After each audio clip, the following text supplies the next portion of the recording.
Hi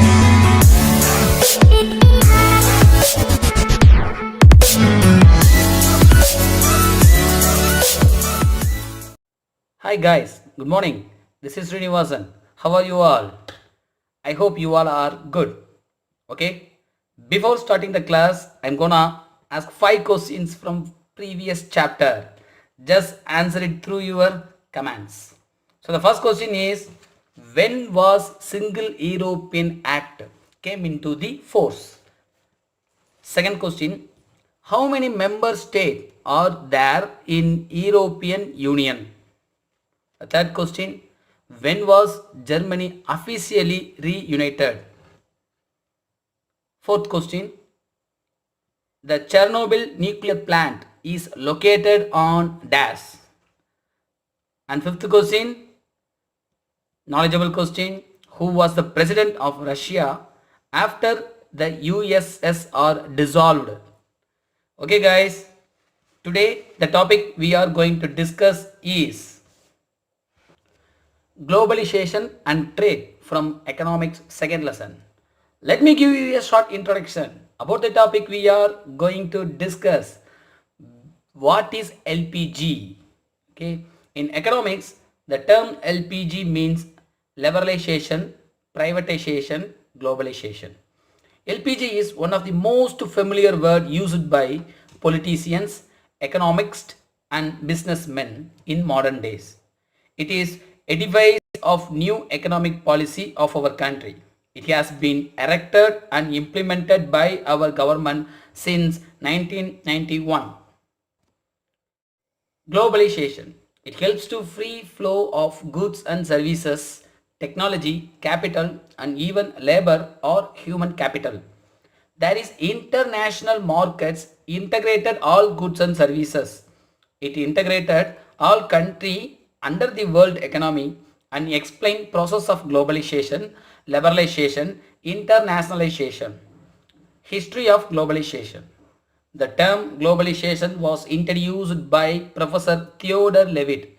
It is one of the IAS question. So you all are in public examination, waiting for public examinations. So just carefully learn this question. The term globalization was introduced by Professor Theodore Levitt. By its historical background, globalization can be discussed on 3 stages. So the first stage is archaic globalization, second stage is proto-globalization, third stage is modern globalization. So first we are going to see archaic globalization. Andre Gunther Frank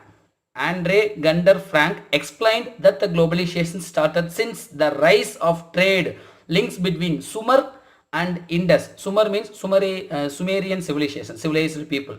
Sumer and Indus Valley civilization in the 3rd millennium BCE.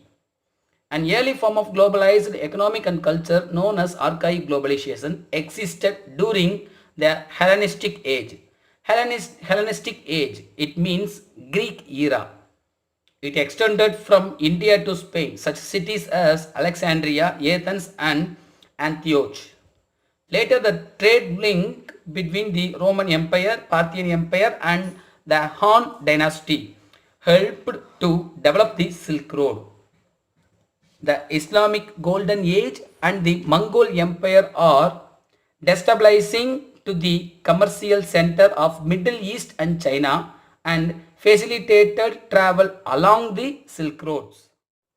அன்பு குழந்தைகளே, நாம் இன்னைக்கு புதுசாக ஒரு வகுப்புக்கு போகிறதுக்கு முன்னாடி நேற்று பார்த்த வகுப்புலேருந்து சில கொஸ்டின்ஸ், கடைசியாக பார்த்த சாப்டர்லேருந்து சில கொஸ்டின்ஸ். என்ன கொஸ்டின் அப்படின்னா, ஒற்றை ஐரோப்பிய சட்டம் என்று கொண்டு வரப்பட்டது, என்று அமுலுக்கு கொண்டு வரப்பட்டது. இதுதான் ஃபர்ஸ்ட் கொஸ்டின்.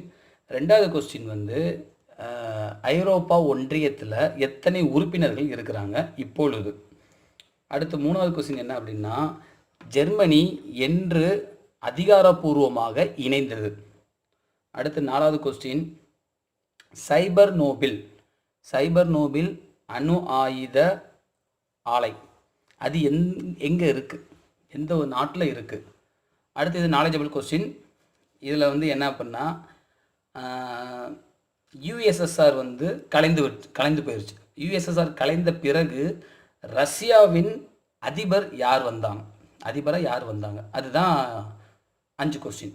இந்த 5 கொஸ்டின்ஸை நீங்கள் யூடியூப்லேயே வீடியோ பார்த்துட்டு கீழே இறக்கிட்டே அப்படின்னா அதில் கமெண்ட்டுன்னு வரும், நீங்கள் அதிலே எனக்கு கமெண்ட் பண்ணிடுங்க. நேற்று பார்த்த வீடியோவுக்கு கமெண்ட் பண்ணியிருந்துருக்கீங்க, ஸோ இன்றைக்கும் கமெண்ட் பண்ணுங்கள். நாம் இன்றைக்கி பார்க்க போகிற அடுத்த பாடம் வந்து பொருளியல், பொருளாதாரத்திலிருந்து நாம் பார்க்க போகிறோம். எக்கனாமிக்ஸில் செகண்ட் லெசன் உலகமயமாக்குதல் மற்றும் வாணிபம், இதுதான் பாடத்தோட பேர். நாம் ஃபஸ்ட்டு இந்த எல்பிஜி அப்படின்னு சொல்லுவாங்க, இந்த உலகமயமாக்கல் அப்படின்றதுல என்னென்ன இருக்குது அப்படின்றத நம்ம இன்றைக்கி பார்க்க போகிறோம்.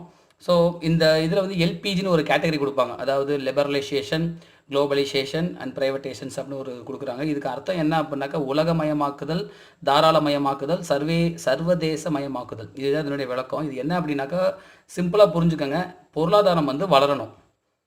அது எப்படி வளரணும் அப்படின்னா என்கிட்ட இருக்கக்கூடிய பண்டம் பணி எல்லாத்தையும் நான் இன்னொருத்தன்ட்ட போய் நான் கொடுக்கணும். அதே மாதிரி என்கிட்ட இல்லாத பண்டங்கள் பணிகளை வந்து நான் அவங்ககிட்ட இருந்து வாங்கிக்கணும். இந்த மாதிரி வாங்கிக்கும் பொழுது சில ப்ரொசீஜர் இருக்கும். இந்த ப்ரொசீஜர்ஸ் எல்லாத்தையுமே தடைகள்ன்றது, அந்த தடைகள்னு சொல்லுவாங்க, அதை வந்து இல்லாமல் செய்யணும். அது இப்படி இல்லாமல் செஞ்சோம் அப்படின்னாக்கா எக்கனாமிக்கல் டெவலப்மெண்ட் ஆகலாம். என்கிட்ட இருக்கக்கூடிய பொருளை நான் யார்கிட்ட வேணாமே கொடுக்கலாம், யார்கிட்ட இருக்கக்கூடிய பொருளை வேணாலும் ஈஸியாக நான் வாங்கிக்கலாம். இந்த மாதிரியான விஷயம் பொருளாதாரத்தில் நடந்துச்சு அப்படின்னாக்க பொருளாதாரம் அதிவிரைவில் முன்னேறும். அதுக்காக தான் இந்த பாடம். அதுதான் இந்த லிபரலைசேஷன், குளோபலைசேஷன் அண்ட் ப்ரைவேட்டைசேஷன்ஸ். இதை வந்து நம்ம இந்திய அரசாங்கம் வந்து என்ன சொல்லியிருக்காங்க அப்படின்னாக்க புதிய பொருளாதார கொள்கை அப்படின்னு சொல்லி ஆரம்பித்து 1991 இந்தியாவில் கடைபிடித்துட்டு வந்துட்டுருக்காங்க. ஓகேவா? ஓகே, அடுத்த சைட் ஹெட்டிங் வந்து குளோபலைசேஷன். இந்த குளோபலைசேஷன் அப்படின்னா உலகமயமாக்குதலில் வந்து என்ன அப்படின்னாக்கா பண்டங்கள், பணிகள், தொழில்நுட்பம், மூலதனம், உழைப்பு அல்லது மனித மூலதனம், இதைத்தான் நம்ம என்ன பண்ண போகிறோம், டிரான்ஸ்போர்ட் பண்ண போகிறோம். என்கிட்ட இது கம்மியாக இருக்குது, அவங்ககிட்ட இது அதிகமாக இருக்குது. ஸோ கம்மியாக இருக்கிற இடத்துக்கு அதிகமாக இருக்கிற இடத்துலேருந்து ரிசீவ் பண்ணிக்கலாம். ஸோ அந்த மாதிரி அதிகமாக இருக்கிற இடத்துலேருந்து கம்மியான இடத்துக்கு சென்ட் பண்ணிக்கலாம். இந்த மாதிரியான ஒரு விஷயங்கள் போயிட்டே இருக்கும். இதை வந்து தடையில்லாத ஒரு நிகழ்வாக நிகழ்த்தணும். இப்படி நிகழ்ந்துச்சு அப்படின்னா அதுதான் உலகமயமாக்குதல். ஓகே, இதுக்கு வந்து பொருளில் மட்டும் கிடையாது, மனித மூலதனமாக இருந்தாலும் பரவாயில்ல, இதை வந்து தடையில்லாமல் கொண்டு போய் சேர்க்கணும். அதன் பிறகு உலக பொருளாதாரம் வேர்ல்டில் வைடாக இருக்கக்கூடிய எக்கனாமிக்கை ஃபாலோ பண்ணுற கண்ட்ரிஸ் எல்லாமே இதில் மெம்பராக, அதாவது ஐக்கியம் ஆயிட்டாங்க அப்படின்னா பொருளாதாரம் எந்த ஒரு சிக்கலுமே இல்லாமல் உயர்ந்துட்டே போகும் அப்படின்னு சொல்லி குளோபலைசேஷன், உலக மயமாக்குதல் அப்படின்ற கொள்கை மூலமாக நாடுகளை ஒருங்கிணைக்கணும். இதுதான் அடுத்து. ஸோ இதனுடைய பிரான்ச்சஸ் தான் இந்த 3 இது: உலகமயமாக்குதல், தாராளமயமாக்குதல், சர்வதேச மயமாக்குதல்.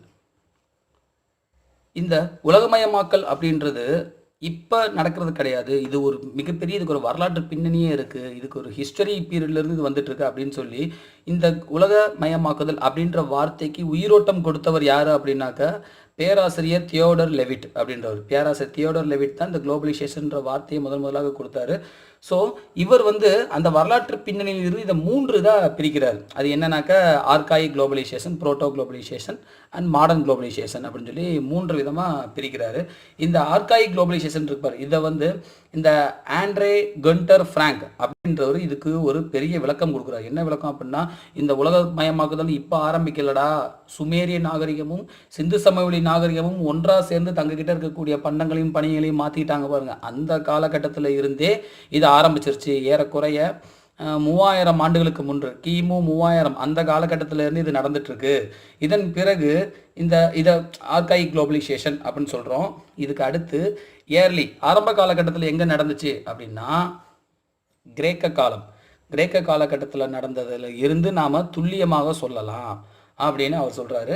இதுக்கு அடுத்து இது கொஞ்சம் கொஞ்சமாக விரிவாக்கப்படுகின்றது. இந்தியாவிலிருந்து ஸ்பெயினுக்கும் வாணிபம், வர்த்தகம் இதெல்லாம் நடந்துகிட்டே இருக்குது. இந்த வாணிபம், வர்த்தகம் எப்போ நடக்குது அப்படின்னா இதுங்க வந்து பணத்திற்காக மட்டும் கிடையாது.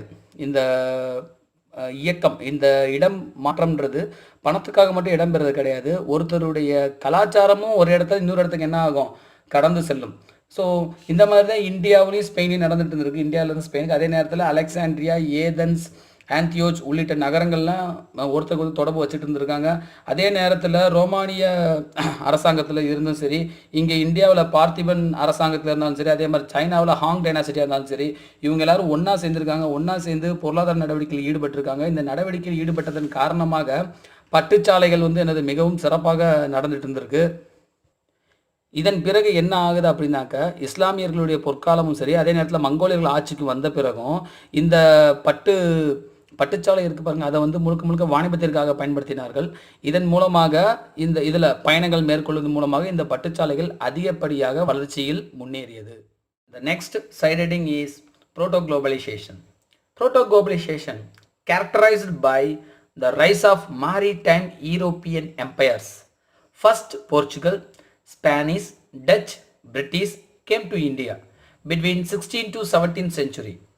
In 1600, British East India Company described as the first multinational company. In 1602, Dutch East India Company was established. In 16th century, Portuguese started establishing trading posts from Africa, Asia and Brazil. Proto-globalization, அதாவது இடைப்பட்ட உலகமயமாக்குதல். இந்த இடைப்பட்ட உலகமயமாக்குதல் வந்து முக்கியமான ஒரு பங்கு வகிக்குது. இது வந்து இந்த காலகட்டத்தில் ஐரோப்பிய நாடுகள் என்ன பண்ணிட்டு இருந்தா, தன்னுடைய நாட்டில் உற்பத்தி பெருகுது. அந்த உற்பத்தியின் விளைவு என்ன அப்படின்னா, அவனுக்கு அதிகமாக மூலப்பொருட்கள் தேவைப்படுது, அதே நேரத்தில் சந்தையும் தேவைப்படுது. ஸோ அதுக்காக அவன் என்ன பண்ண ஆரம்பிக்கின்றான், உலகம் முழுவதும் கிளம்பி போய் ஒவ்வொரு இடங்கள்லையுமே தன்னுடைய நிறுவனத்தை நிறுவிட்டு வரான். அப்படி நிறுவனம் ஆரம்பிக்கும் பொழுது இந்தியாவில் முதலாக வணிக நிறுவனம் ஆரம்பித்த ஸ்தாபனம் யார் அப்படின்னா போர்ச்சுகல், ரெண்டாவது ஸ்பானியர்கள், மூணாவது டச்சுக்காரர்கள், நாலாவது கடைசியாக தான் பிரிட்டிஷ். இப்படி தான் வரிசையாக வந்தாங்க. இவங்க வந்து இந்தியாவுக்குள்ள நுழைந்த காலகட்டங்கள்னு பார்த்தோம் அப்படின்னா 16லேருந்து 17ஆம் நூற்றாண்டு காலகட்டத்தில் முழுவதுமாக எல்லாருமே வந்து இந்தியாவில் இடங்களெல்லாம் பிடிச்சிட்டானுங்க. பட் 1600 தான் முதலாக பன்னாட்டு நிறுவனமாக பிரிட்டிஷ் அங்கீகரிக்கப்படுகின்றது. ஏன்னா உலகம் முழுவதும் ஸ்ப்ரெட் ஆகிட்டான். ஸோ அதன் பிறகு இந்தியாவில் டச்சு 1602 தான் டச்சு கிழக்கிந்திய கம்பெனி நிறுவப்படுது. அதன் பிறகு 16ஆம் நூற்றாண்டில் போர்த்துகீஸ் என்ன பண்ணுறா, பல இடங்களில் வாணிப நிறுவனங்கள், அதாவது விற்பனை சந்தைகளும் தொழிற்சாலைகளும் நிறுவனம். அந்த இடங்கள் எங்கெங்கனாக்கா ஆப்பிரிக்கா கண்டம், ஏசியா, அப்புறம் பிரேசில் உள்ளிட்ட நாடுகள் பூரா என்ன பண்ணுறான், பறந்து போய் தன்னோட நிறுவனங்களை நிறுவ ஆரம்பித்து விடுகின்றான். இதுதான் இடைப்பட்ட உலகமயமாக்கலின் போது நடந்த நிகழ்வுகள்.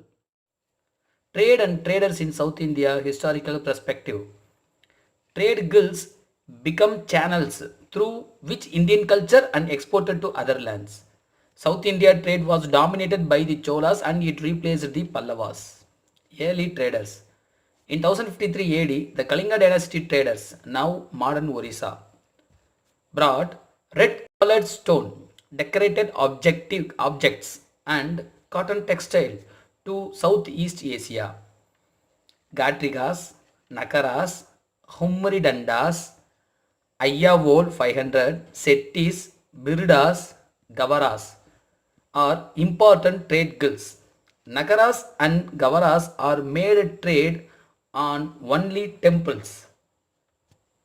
வரலாற்றின் பார்வையில் வணிகர்களும் வணிக நிறுவனங்களும் எப்படி இருந்துச்சு சவுத் இந்தியாவில் அப்படின்ற தலைப்பு கீழே தான் பார்க்குறோம். என்ன அப்படின்னாக்க, வணிக நிறுவனங்கள் எதற்கு இருந்துச்சு அப்படின்னா, வாணிபத்தை பெருக்கணும், வளர்ச்சியை நிலைநாட்டணும், அதுக்காக ஒருத்தருக்கு ஒருத்தர் தொடர்பில் இருந்தான்.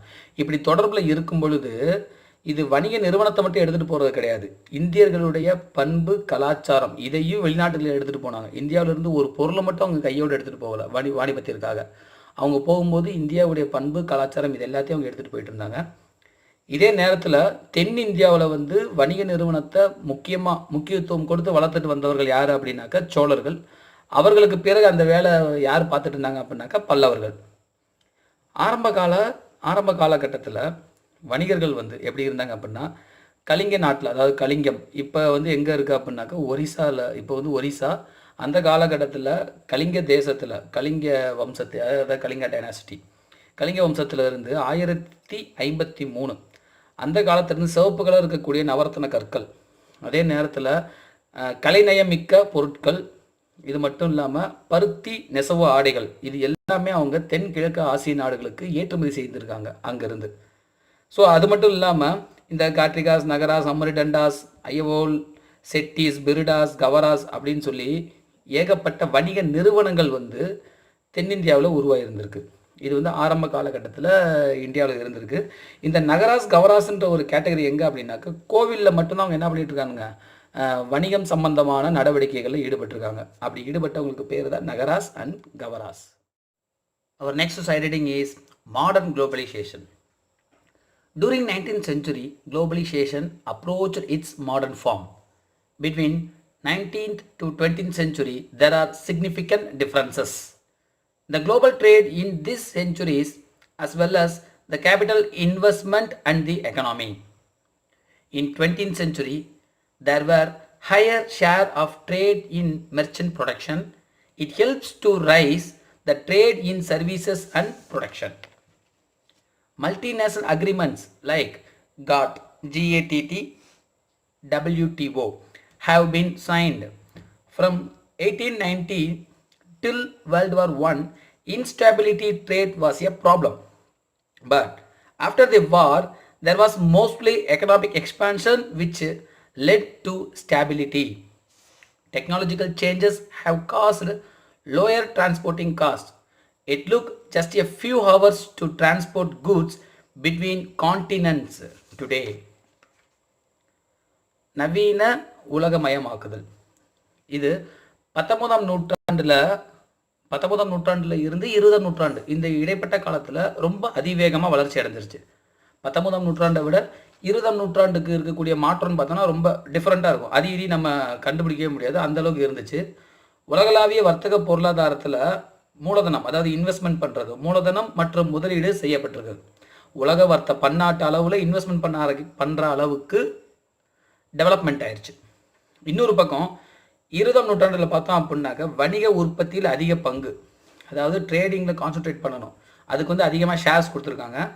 அடுத்து சேவைகள் வர்த்தகம், பன்னாட்டு நிறுவனங்களின் உற்பத்தி பணியில் எழுச்சி ரொம்ப மிகப்பெரிய அளவுக்குள்ள, அதாவது சர்வீசஸ் பார்த்தோம் அப்படின்னாக்கா பன்னாட்டு அளவில் மல்டிநேஷ்னல் லெவலில் ட்ரேடிங்கில் ரொம்ப டெவலப்மெண்ட் பார்த்துருக்கோம். இது வந்து 19 மற்றும் 20ஆம் நூற்றாண்டு காலகட்டத்தில் நடந்திருக்கு. இது மட்டும் இல்லாமல் பன்னாட்டு நிறுவனங்கள் அளவுக்கு ஒப்பந்தங்கள் புதுசாக பன்னாட்டு நிறுவனங்கள் உருவாகி இருக்கும், அதில் ஒப்பந்தங்களும் போட்டிருப்பாங்க. ஸோ அந்த பன்னாட்டு நிறுவனங்களின் அமைப்பு என்னென்ன அப்படின்னா GATT அப்படின்ற ஒரு அமைப்பு, அடுத்து WTO அப்படின்ற ஒரு அமைப்பு, இந்த அமைப்புகள் வந்திருக்கும். 1890 முதலாம் உலகப் போர் வரைக்கும் பார்த்தோம் அப்படின்னாக்க பொருளாதார விரிவு அப்படின்ற ஒரு விஷயம் நடந்திருக்காது. ஏன் அப்படின்னா உற்பத்தி வந்து நிரந்தரமாக அங்கே இல்லை.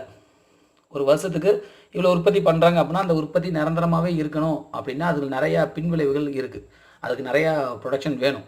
ஸோ அப்படிலாம் இருந்தால் தான் உற்பத்தி வந்து நிலையான தன்மை இருக்கும். பட் ஆனால் அந்த முதலாம் உலகப் போர் காலகட்டம் வரைக்கும் உற்பத்தியில் நிலையான தன்மை இல்லை, அதனால் வாணிபத்தில் எந்த ஒரு முன்னேற்றமும் இருந்திருக்காது. பட் ஆனால் அதுக்கப்புறம் உலகப்போர் முடிஞ்ச பிறகு பார்த்தோம் அப்படின்னாக்க உற்பத்தியில் ஒரு நிரந்தரமான தன்மை, ஒரு நிலையான தன்மை இருக்கும். ஸோ அது வந்து பொருளாதாரத்தில் விரிவாக்கத்துக்கு அது யூஸ்ஃபுல்லாக இருந்துருச்சு, எக்கனாமிக்கே டெவலப் பண்ண முடிஞ்சிருச்சு.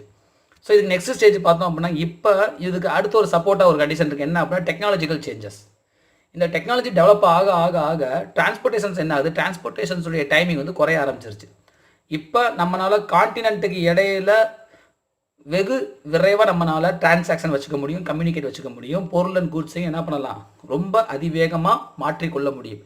இது இந்த 19 மற்றும் 20ஆம் நூற்றாண்டு காலகட்டத்தில் நவீன உலகமயமாக்குதலில் நாம் வளர்ந்திருக்கக்கூடிய விதம். European traders in South India. The discovery of a new all sea route from Europe to India via Cape of Good Hope by Vasco da Gama had reached repercussions on the civilized world. During this time, trade was monopolized by the Europeans. Repercussion means தாக்கங்கள். Monopolized means முற்றுரிமை, full rights. The Portuguese. At first time, Vasco da Gama landed at Calicut on 17th May 1498. He brought back to Portugal for about 60 times cost of the entire expedition to India. Pedro Alvarez Cabral in India 1500 AD and Vasco da Gama's second trip in 1502 helped to open trading center at Cochin, Calicut, Kannanur. Cochin was the early capital of the Portuguese. ஐரோப்பிய வர்த்தகர்கள் இந்தியாவுக்கு எப்படி வராங்க? ஐரோப்பியாவில் இருந்து புதிய கடல் வழி கண்டுபிடிக்கப்படுகின்றது. அதில் போர்த்துகீசிய மாலுமி வாஸ்கோ ட காமா அப்படிங்கிறவர் நன்னம்பிக்கை முனை வழியாக கடல் வழி கண்டுபிடிச்சி இந்தியாவுக்குள்ளே வராரு. ஸோ அதில் இருந்து இந்தியாவுக்கு ஒரு புத்துணர்ச்சி மிக்க ஒரு காலம் பிறக்கின்றது. நாகரிக காலத்துக்குள்ளே இந்தியா நுழையிறாங்க அப்படின்னு சொல்லியிருக்காங்க. பட் ஆனால் உலக வரலாற்றை நம்ம பார்த்தோம் அப்படின்னாக்கா நாம தான் உலகத்துக்கே நாகரிகம் சொல்லி கொடுத்தவங்க அப்படின்றது ரெண்டாவது விஷயம்.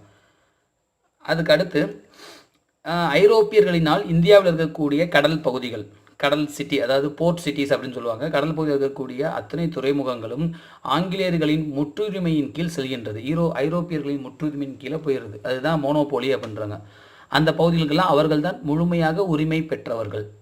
ஸோ இதில் போர்த்துகீஸ் பார்த்தோம் அப்படின்னாக்கா 17th May 1498, அதாவது 14 May 1498 வாஸ்கோட காமா முதலாக இந்தியாவில் இருக்கக்கூடிய காலிக்கட் வந்து சேர்றார். மேற்கு கடற்கரை பகுதியில் இருக்கக்கூடிய கள்ளிக்கோட்டையை வந்து அடைகின்றார். அவர் வந்துட்டு இந்தியாவில் பொருட்கள்லாம் வாங்கிட்டு திரும்ப அவங்க ஊருக்கு எடுத்துகிட்டு போகும்பொழுது அதை அவருக்கு விற்பனை செய்வதன் மூலமாக அவருக்கு கிடைத்த லாபம் எவ்வளோ தெரியுமா? 60 மடங்கு லாபம். உதாரணத்துக்கு 6 ரூபாய்க்கு ஒரு பொருள் வாங்கிட்டு போயிருந்தாருனாக்க 6 × 60 10 அப்படின்னாலே 60. அங்கே அப்போ 60 மடங்கு லாபம். அப்போ கிட்டத்தட்ட 6 ரூபாய்க்கு பொருள் வாங்கி 600 ரூபாய்க்கு அவர் அதை சேல்ஸ் பண்ணுற அளவிற்கான லாபம் கிடச்சிருக்கும். ஸோ அப்போ பார்த்துக்க, அவருடைய பயணத்திற்கு மொத்தம் எவ்வளவு செலவழித்தாரோ அதை விட 60 மடங்கு அவருக்கு பணம் லாபம் கிடச்சிருக்கு. ஸோ அதன் பிறகு பார்த்தோன்னா பெட்ரோ ஆல்வாரே கேப்ரல் அப்படின்ற ஒரு 1500லையும் மறுபடியும் 2வது முறையாக வாஸ்கோட காமா 1502 இந்தியாவுக்கு வருவாங்க. இதன் மூலமாக இந்தியாவில் வணிக நிறுவனங்கள் ஏற்படுத்தப்படுகின்றன. எங்கெங்க அப்படின்னா கொச்சின், காலிக்கட், கண்ணனூர், இந்த 3 பகுதியிலையும். ஸோ அதன் பிறகு போர்த்துகீசியர்களின் தலைநகரம் கொச்சினாக உருவாக்கப்படுகின்றது. இந்தியாவில் இருக்கக்கூடிய போர்த்துகீசிய வணிக நிறுவனத்திற்கு தலைநகர் எது அப்படின்னா Cochin. The Dutch in South India. In 1602, Dutch East India Company was formed. In 1605, Admiral van der Hagen established a Dutch factory at Masulipatam, Patapoli, Devanambattinam. With the help of Chandragiri king, they opened another factory at Pulicat. Indigo, saltpeter and Bengal raw silk are exported to Dutch. Pulicat was the headquarters of Dutch in India. Later, Nagapattinam, it located on coastal area of Tanjore, was acquired by Portuguese in 1659. தென்னிந்தியாவில் டச்சுக்காரர்கள் வந்து 1596 நிறையா தடவை பயணம் பண்ணி வந்து இந்தியாவில் கடைசி ஒரு வழியாக 1602 வந்து டச் ஈஸ்ட் இந்தியா கம்பெனி வந்து நிறுவிடுவாங்க. பட் ஆனால் 1605 தான் அட்மிரல் வாண்டர் ஹேகன் அப்படின்றவருடைய தலைமையில் டச்சு கம்பெனி வந்து ஒரு ஃபேக்ட்ரி ஓப்பன் பண்ணுறாங்க. எங்கே அப்படின்னா மசூலிப்பட்டினம், பெட்டப்பொலி, தேவனாம்பட்டினம் உள்ளிட்ட பகுதிகளில் ஒரு தொழில் நிறுவனங்கள் அமைக்கப்படுகின்றன. இதன் பிறகு பார்த்தோம் அப்படின்னாக்கா சந்திரகிரியுடைய அரசர் அவருடைய உதவியின் பேரில் திரும்ப வந்து புலிக்காட்டில் வந்து அவங்களுக்கு அடுத்த ஒரு ஃபேக்ட்ரி வைக்கிறாங்க. ஸோ இவங்க இந்தியாவில் இருந்து என்னென்ன பொருள் ஏற்றுமதி பண்ணாங்க அப்படின்னா இண்டிகோ, சால்ட் பெட்டர், அதே நேரத்தில் பெங்கால் ரா சில்க் அப்படின்றாங்க. பெங்கால் ரா சில்க் அப்படின்னாக்க பெங்காலில் செய்த பட்டு துணி செய்கிறதுக்கு முன்னாடி இருக்கக்கூடிய பட்டு நூல், அந்த பட்டு நூலை தான் சொல்கிறாங்க ராமன். சால்ட் பெட்டர் அப்படின்றது அதுவும் ஒரு பொருள் தான். இண்டிகோ அப்படின்றது எதுக்கு அப்படின்னாக்கா கலர், நம்ம துணியிலலாம் சாயம் போடுறோம்ல, அந்த சாயம் ஏற்படுத்துவதற்கான மூலப்பொருள் தான் அந்த இண்டிகோ. இது எல்லாத்தையும் டச்சுக்கு ஏற்றுமதி செஞ்சுருக்காங்க. இவங்க வந்து புலிக்காட்டை வந்து ஹெட் குவார்ட்டர்ஸாக வச்சுட்டாங்க. இந்தியாவில் வந்து டச்சு கிழக்கிந்திய கம்பெனி புலிக்காட்டை வந்து ஹெட் குவார்ட்டர்ஸ் வச்சுருந்துருக்காங்க. லேட்டர் ஒரு காலகட்டத்துக்கு பிறகு என்ன அப்படின்னாக்கா நாகப்பட்டினம், தஞ்சாவூர் பகுதியில் இருக்கக்கூடிய நாகப்பட்டினத்தை வந்து இவங்க கிட்ட இருந்து Portugal 1659 கைப்பற்றிட்டாங்க. The British Company. On 31st December 1600, Queen Elizabeth granted charter to the East India Company. In 1611, Masulipatam. In 1626, near Pulicat and south-eastern coastal area, they opened trading post. The Sultan of Golconda granted to trade freely in their kingdom ports and gave nickname as the Golden Fireman. They built a fortified city near Madras and called St. George Fort. Masulipatam was displaced as headquarters of the English settlement on the Coromandel coast. பிரிட்டிஷாரின் கிழக்கிந்திய நிறுவனம். December 31, 1600 queen Victoria ராணி வந்து ஒரு பட்டயம் கொடுத்துருவாங்க, அதாவது permit கொடுத்துட்றாங்க, நீங்கள் போய் இந்தியாவில் கிழக்கிந்திய நிறுவனத்தை நிறுவலாம் அப்படின்னு சொல்லி.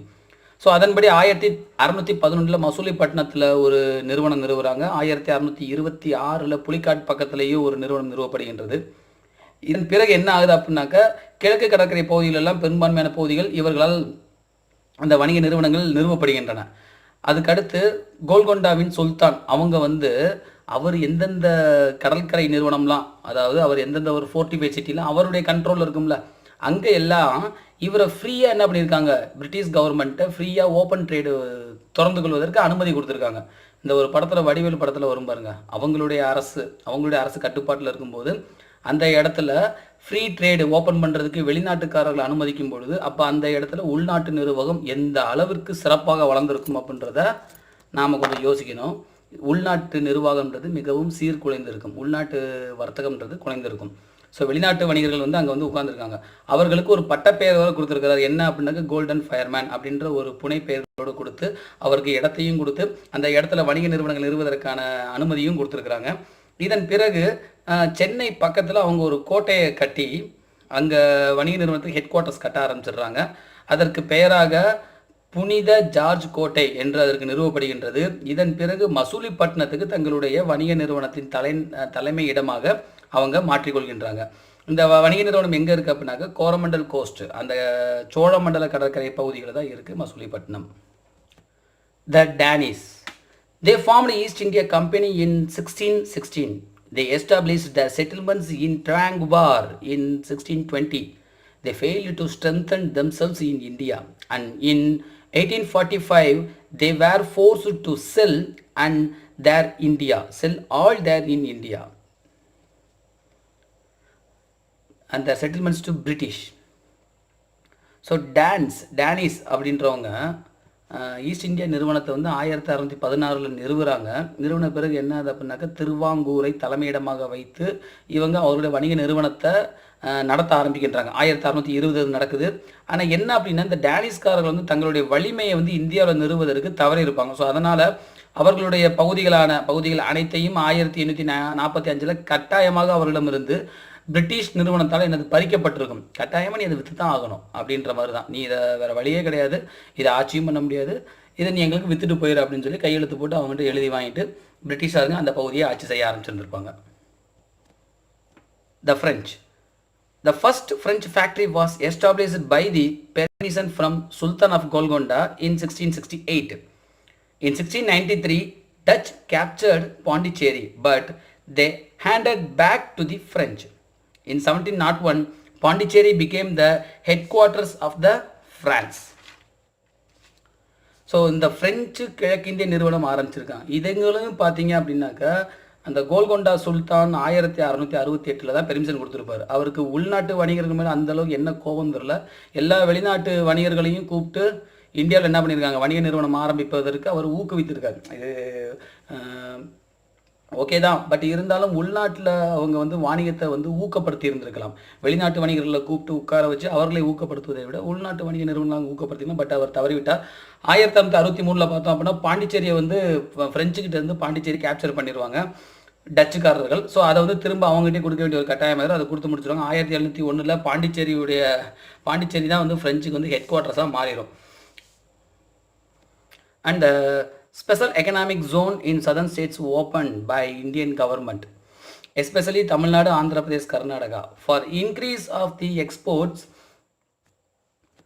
Nanganeri ZES, Ennur ZES, Coimbatore ZES are opened in Tamil Nadu. ZES means special economic zone.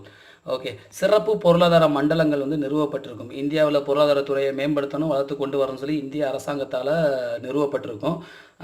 அது வந்து தென்னிந்தியாவில் பெரும்பான்மையாக தமிழ்நாடு, ஆந்திர பிரதேஷ், கர்நாடகா உள்ளிட்ட பகுதியில் நிறுவியிருப்பாங்க. தமிழ்நாட்டில் முக்கியமான இந்த சிறப்பு பொருளாதார மண்டலங்கள் எது அப்படின்னா நாங்குநேரியில் ஒன்று, எண்ணூரில் ஒன்று, கோயம்புத்தூரில் ஒன்று. இப்படி தான் இந்தியாவில் என்ன இருக்குன்னா டெவலப்மெண்ட் ஆகிட்டு வந்துட்டு இருந்திருக்கு. Thank you guys. Today our chapter came to an end. I will meet you on following videos. Give your valuable feedback.